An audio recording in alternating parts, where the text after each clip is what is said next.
like to hand you over to the Director of Organization, ICOBA Europe, who is going to take over and present the next agenda. Thank you very much. I'd like to warmly welcome you to the inaugural Dr. Olumide Memorial Lecture, organized and sponsored by the ICOBA Collegiate Boys Association, Europe Branch.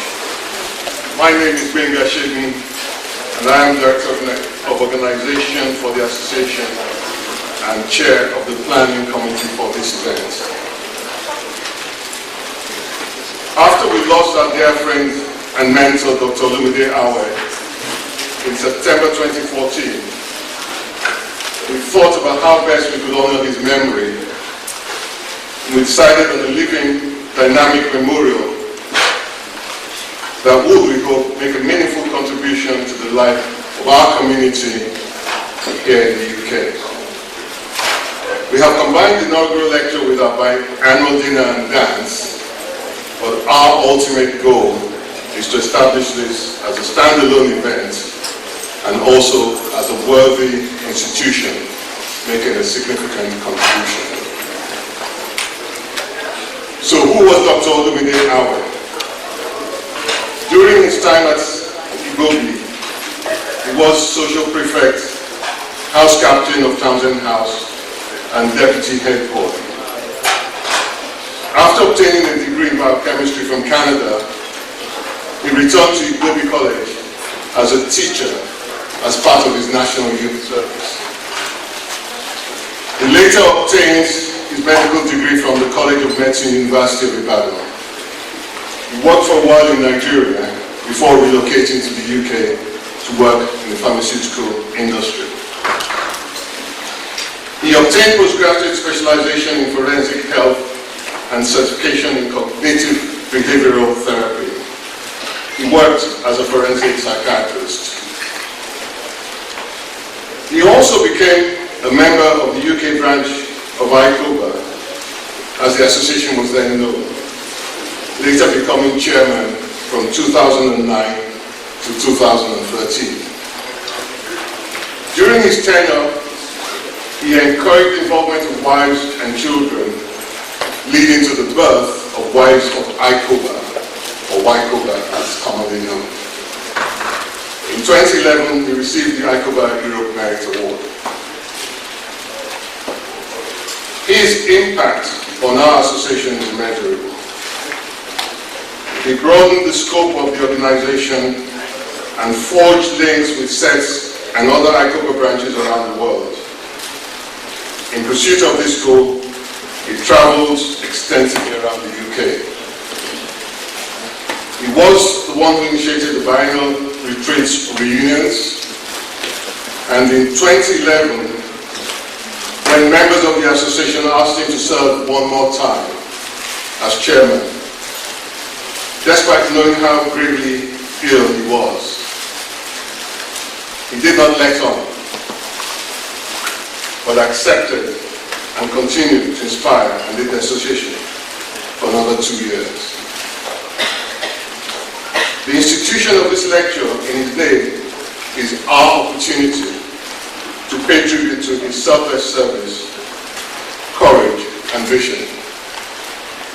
He was indeed a noble Nigerian. This evening we are privileged to have in our midst his widow, our dear Dr. Mrs. Abibola Awe, and his children, Damola, Eniola, and Ayobami. And can you please stand up to be recognized?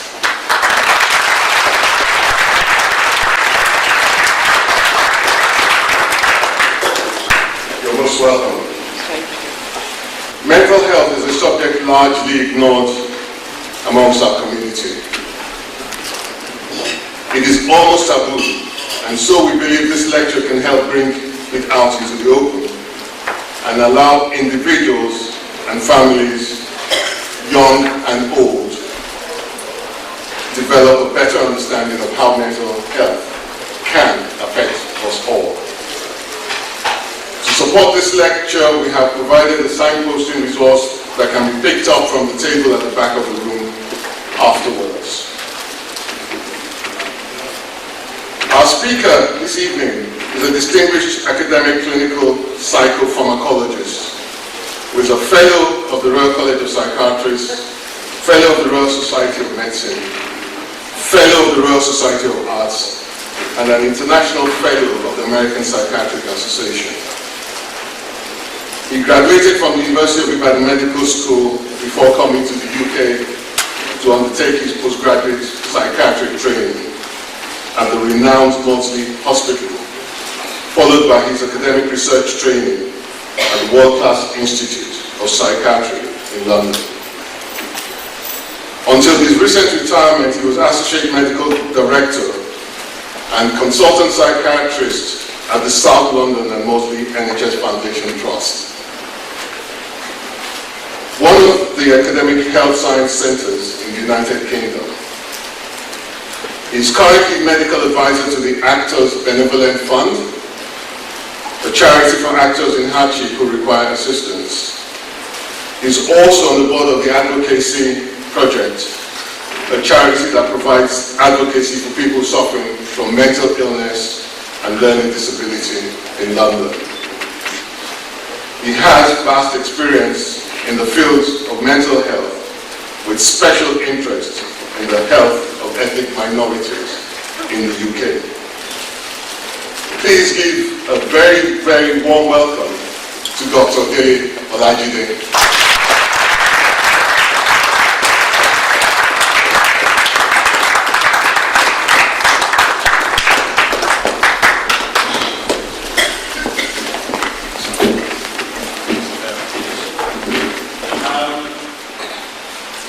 I really would like to thank the organizers of this event for inviting me to deliver the inaugural lecture, Dr. Olumide Awe's memorial lecture, the first. And I think you made a good decision, the right decision, choosing mental health. Because as you know, this is a major scourge of people, particularly Africans in the Western world. Not only Africans, but immigrant populations as well. I would like to thank the organizers of this event, particularly Shoji Fagade, Mr. Gbenga Shegun, Bola Mushro. If I didn't mention other names, it's not because you're less important, but because I've been familiar with these people.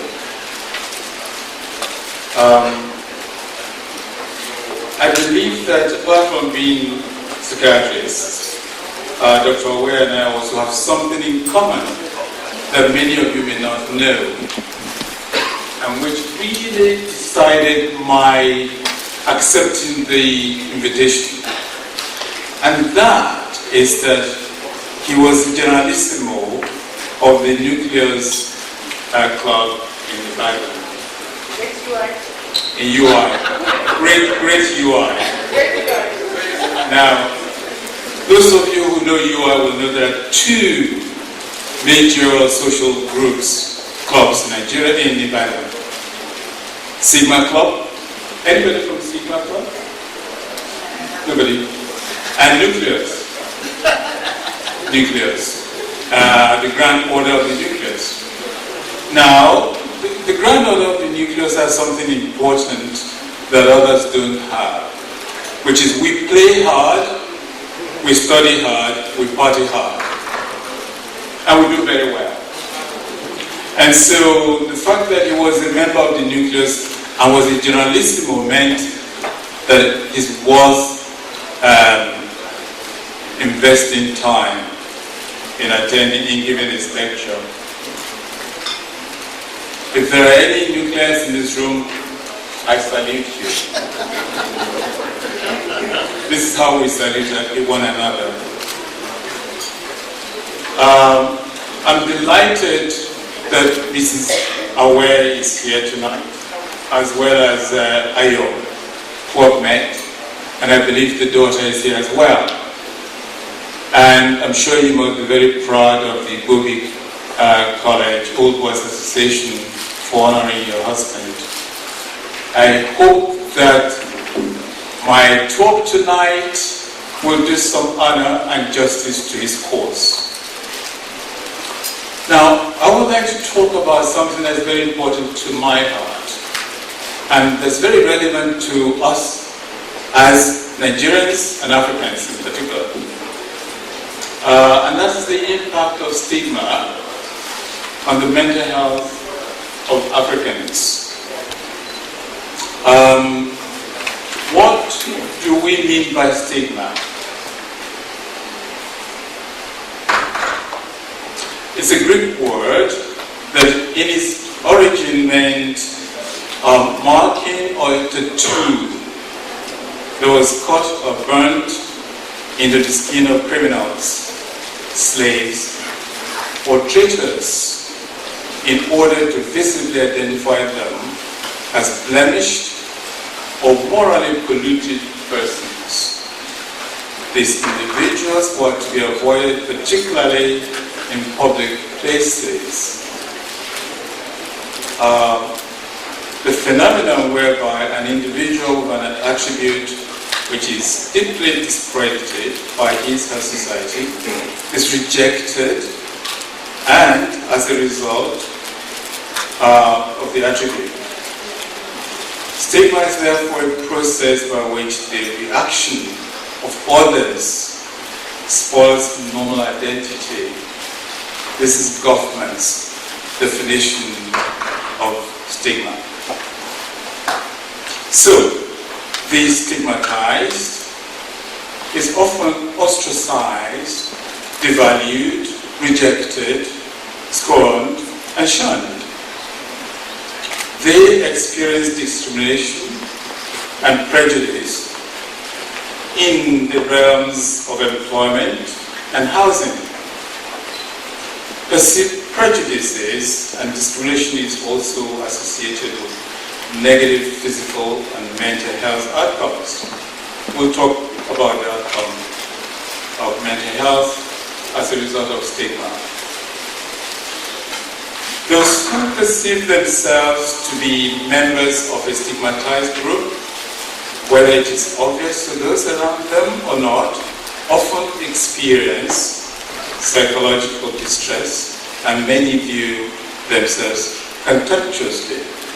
Now, those of you who are familiar with mental illness, we see the relationship between the attributes of stigma and the attributes of mental illness.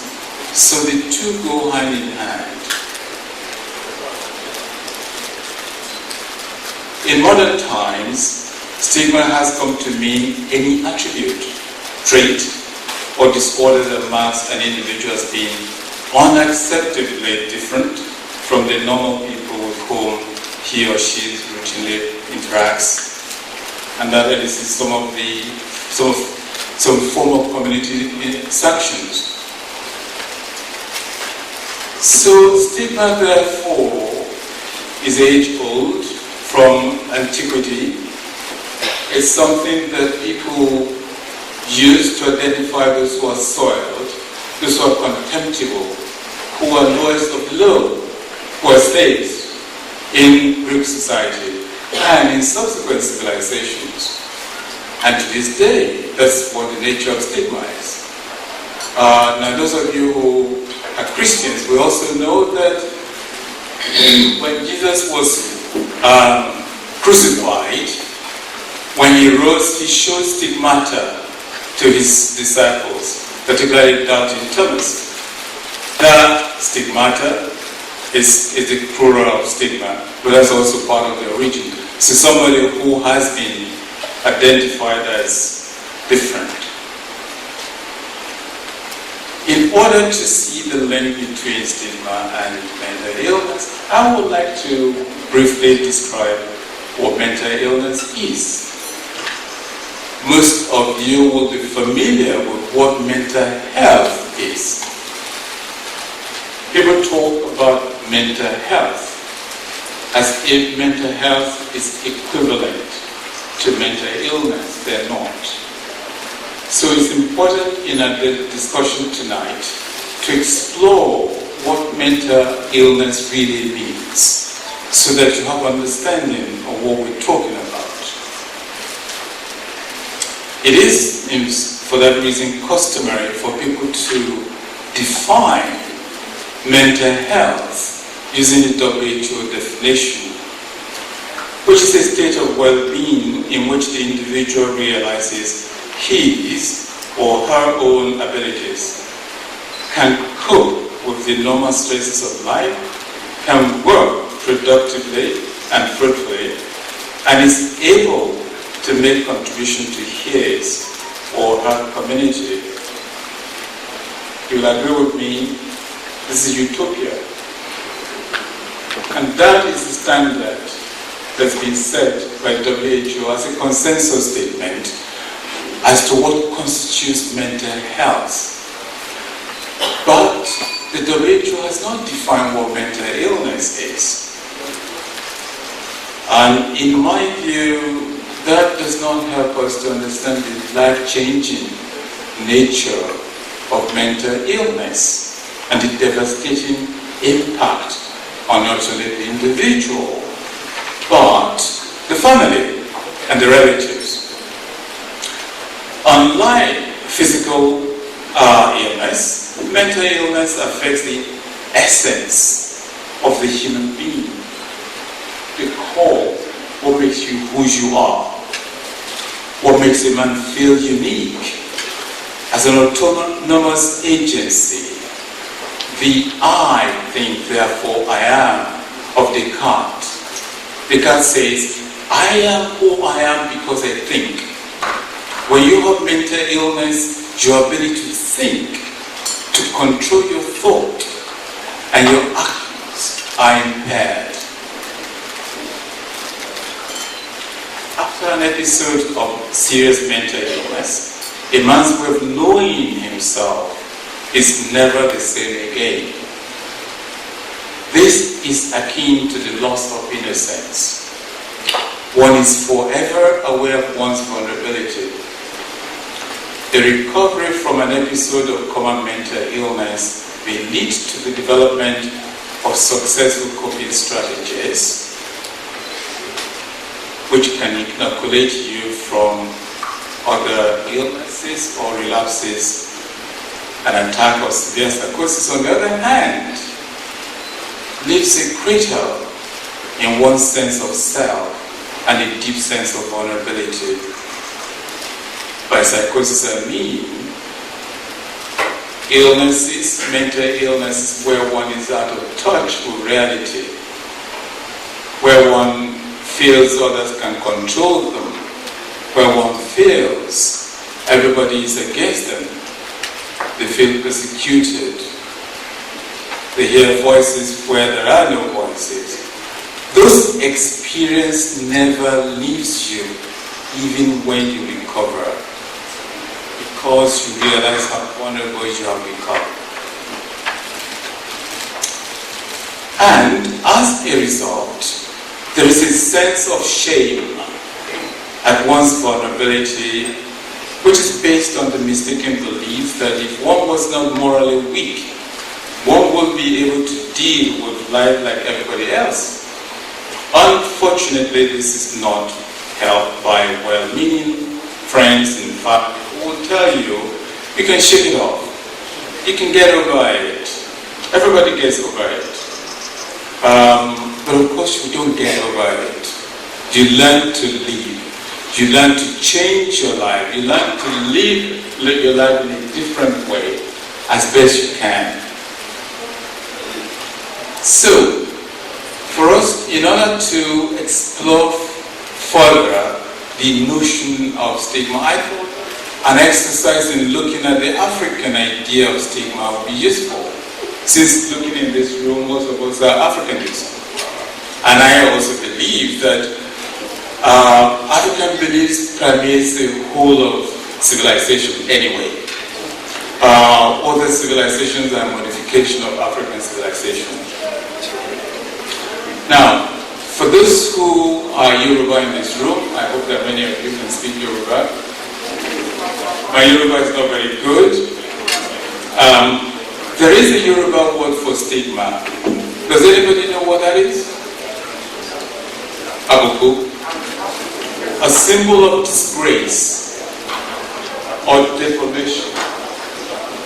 So among the Yorubas, there is a belief that certain people can experience disgrace if they were ill or if they bring shame to their family.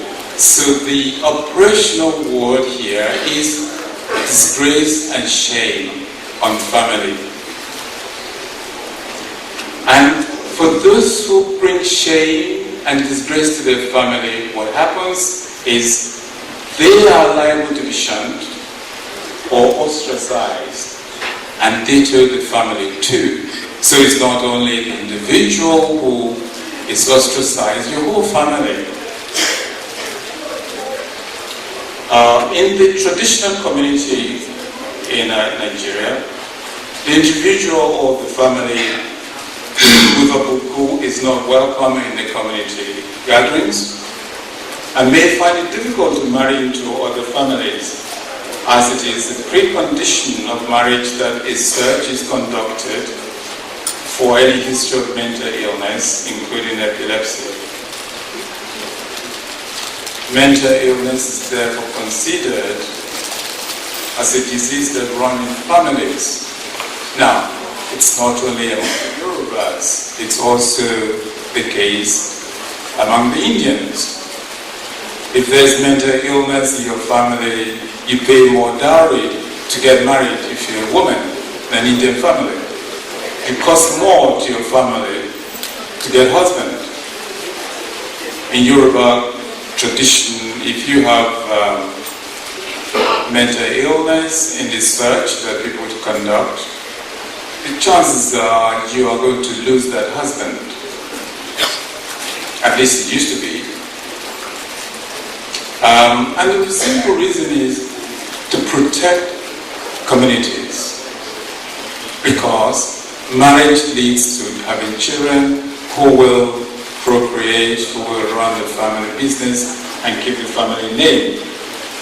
So people avoid, for that reason, families who are tainted by mental illness.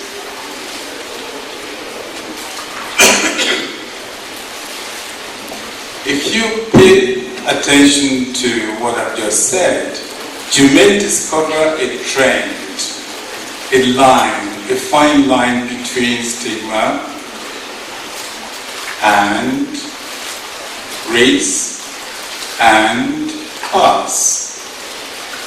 How? So, what is racism? It is the belief in the superiority of one race over another, which often results in discrimination and prejudice towards people based on their race or ethnicity. And classism is a systematic assignment of characteristics of worth and ability based on social class. It is prejudice or discrimination towards people based on class.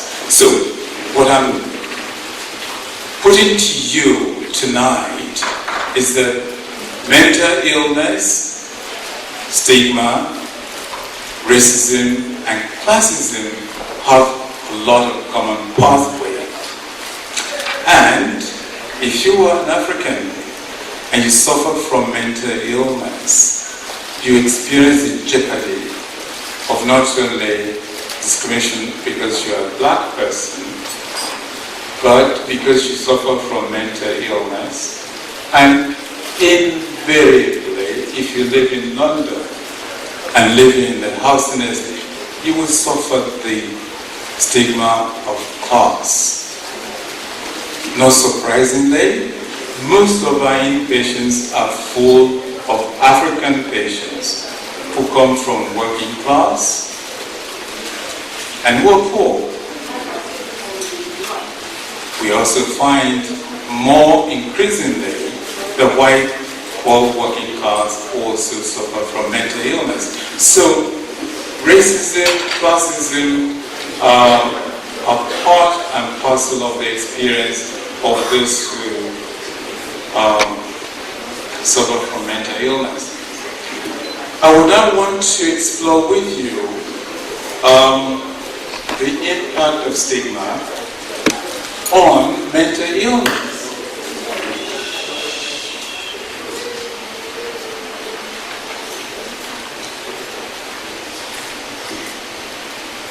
Most people will know that Africans who have mentally ill people in their families don't immediately push them out to get help. Why is that so? Because we look after our own.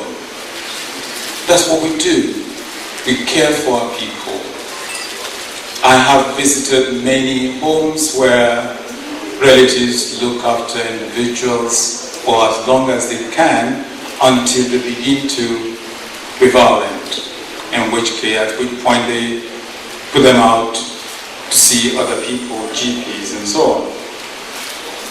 So the impact of stigma associated with mental illness in our society is that we seek help rather late.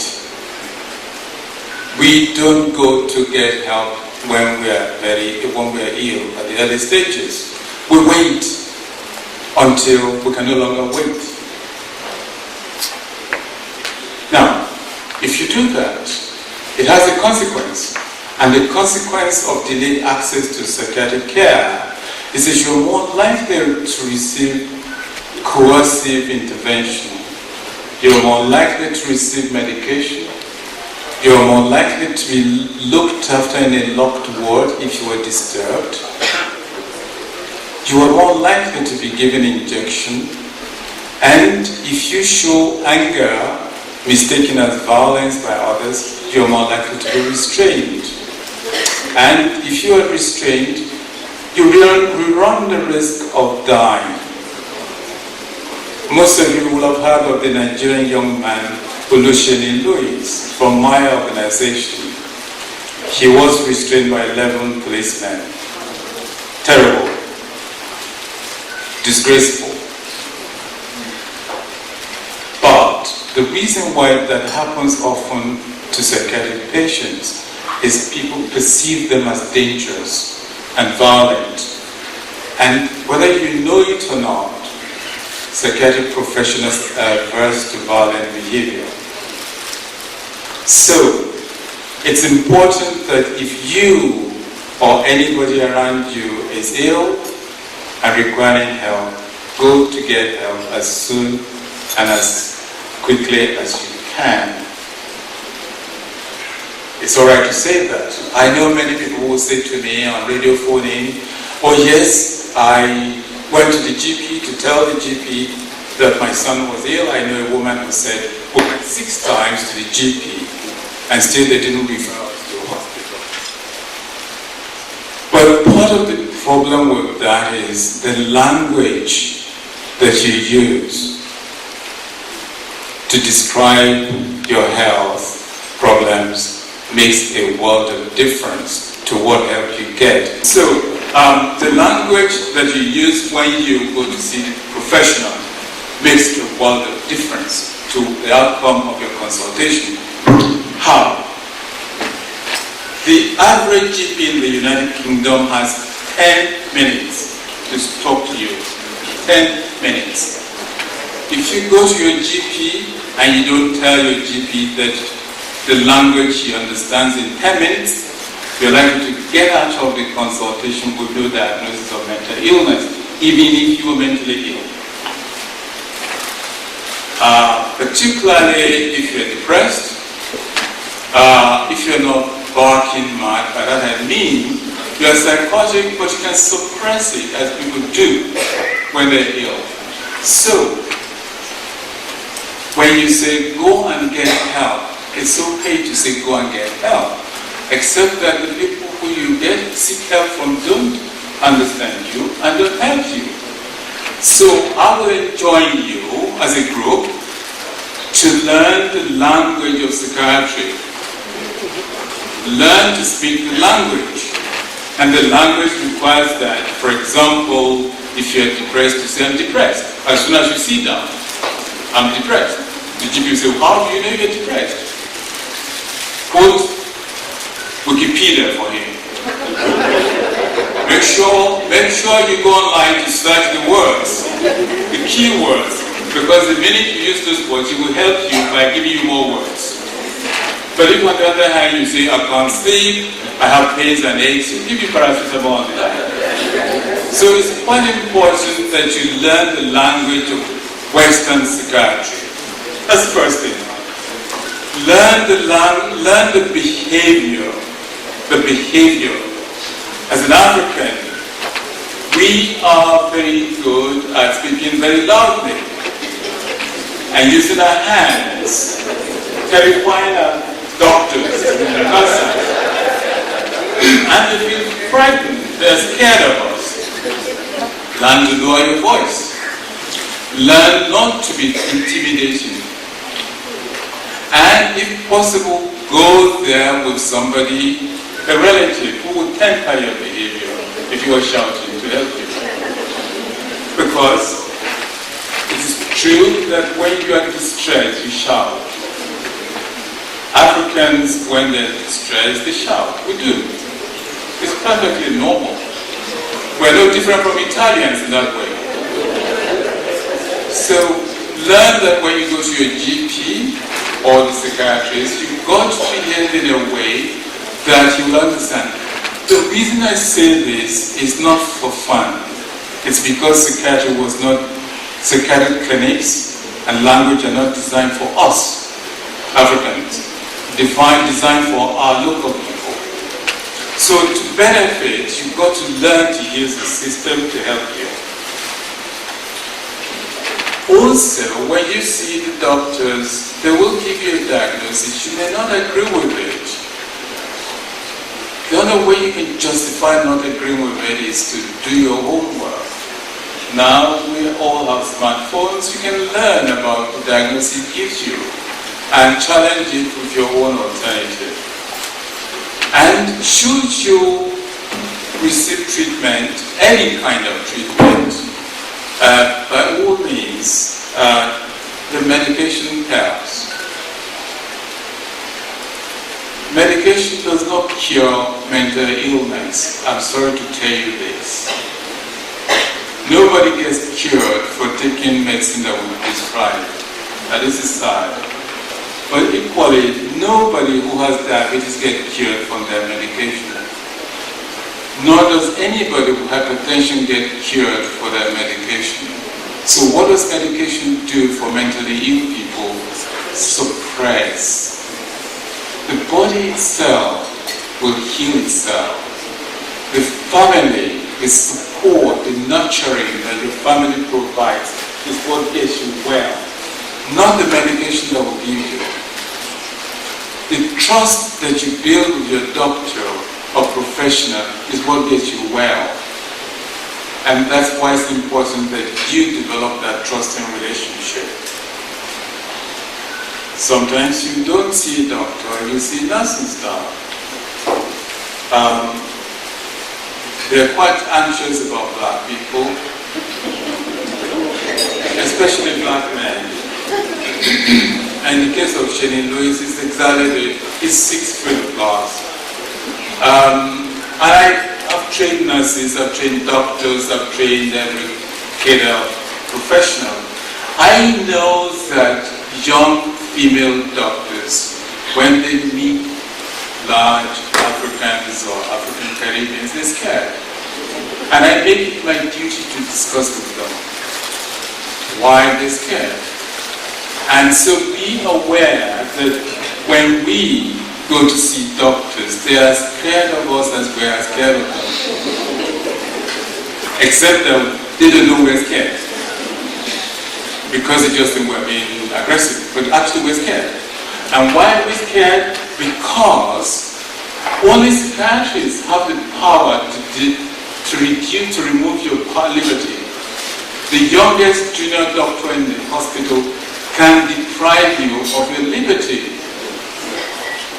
He could graduate yesterday and start practicing in a psychiatric ward, he can stop you from returning home if he judges that you are not well. The same is true of a policeman. A policeman can leave academy today and go on the beat tomorrow. He can detain you on 136 and get you locked up. So be aware that these people are not aware of the power they have over you, but you are aware of it. So when we teach them, it's to let them know on this asymmetrical power relationship.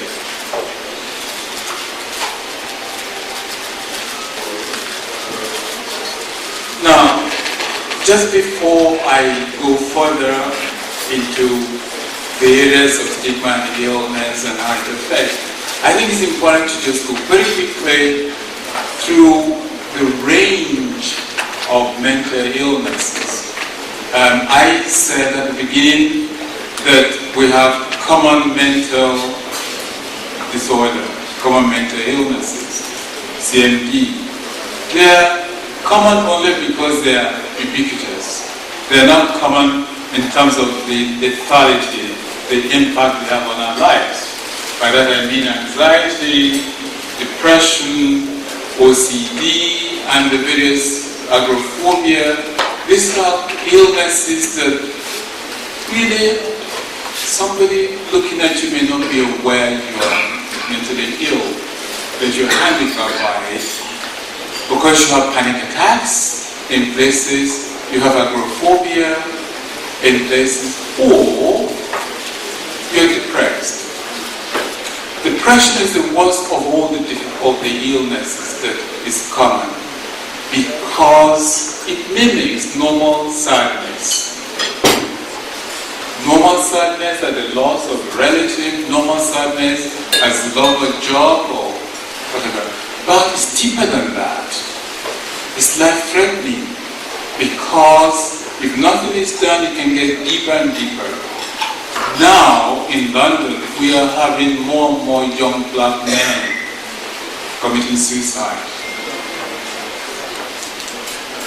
And one of the reasons is because people don't recognize the signs of depression, the isolation, the loneliness, the confusion of living in a complex society where you don't have a job, you don't have a decent accommodation,